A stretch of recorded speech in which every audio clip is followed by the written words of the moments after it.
Les programmes que nous allons créer dans les langages Python auront besoin d'avoir une certaine mémoire pour se souvenir des choses. Et cette mémoire, en programmation, on les appelle des variables.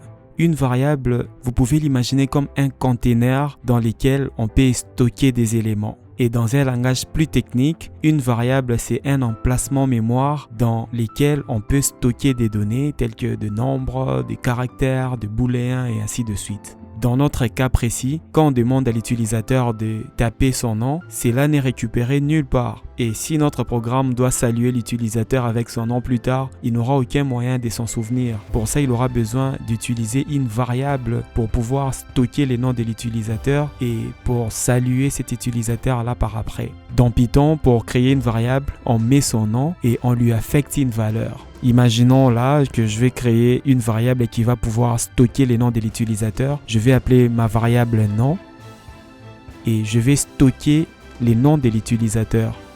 Là, je n'ai qu'à enlever print.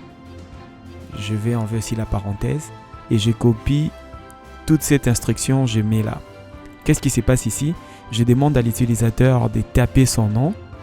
Une fois qu'il tape son nom, je récupère son nom et puis je vais affecter à la variable nom. Les signes d'égalité, c'est les signes d'affectation. On utilise ces signes-là pour affecter une valeur à la variable. Je viens sur la deuxième ligne, je vais afficher maintenant les noms de l'utilisateur après qu'il l'ait tapé. Donc je vais faire un print et je vais afficher les noms de l'utilisateur juste en se référant de la variable nom. Et là je mets nom. Ce qui va se passer ici, je vais afficher les noms qui est contenu dans la variable nom. Donc la valeur qu'on aura là sera stockée d'un nom.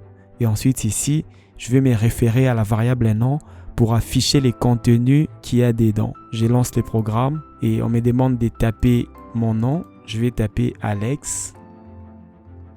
Et puis quand je fais Enter, j'ai Alex. Je peux rendre cela encore plus intéressant. Je vais faire en sorte que quand je vais afficher les noms, on va me dire bonjour Alex. Donc bonjour avec les noms que j'ai tapés là-bas. Et du coup, là je vais mettre juste des entrecôtes et puis je vais dire bonjour.